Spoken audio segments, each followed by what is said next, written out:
Ulifurahishwa tukio hilo?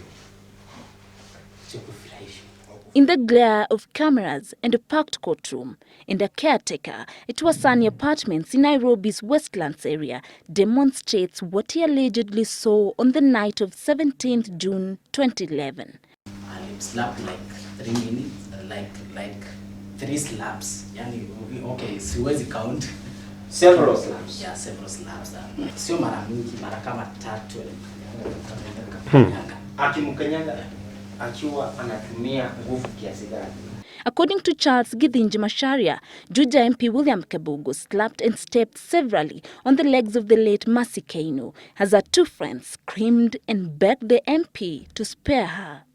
Describing what happened to a postgraduate University of Nairobi student who was later to be found dead under unclear circumstances. Her body, which had been run over by vehicles, was found along Waiyaki Way in the wee hours of the morning, less than 2 kilometers from the apartments. Yeah, I appreciate greatly, but sometimes perhaps maybe the lingo that I'm using is unable to communicate my question, Your Honor.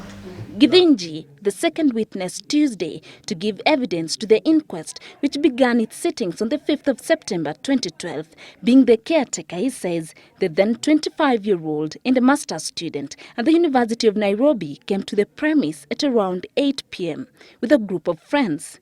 Kabogo later joined them, and after a few drinks, she appeared drunk and she broke a glass and later a bottle.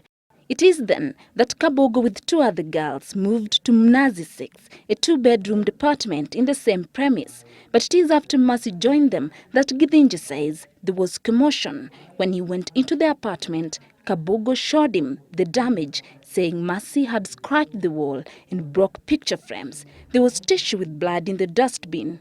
Then he beat her up. Mercy was crying and lying on the floor and bleeding from her mouth.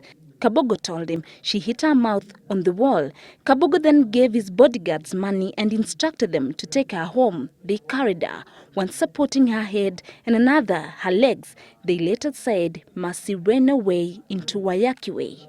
Ukimsindikisha wakati huo alikuwa anatembea kivyake? Ndio mheshimiwa alikuwa anatembea.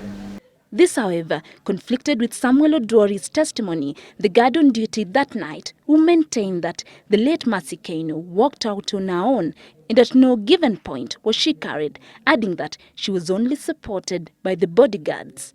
The inquest into the death of the late Mercy Keino continues tomorrow, with more witnesses expected to give evidence which could shed some light on what killed the university student.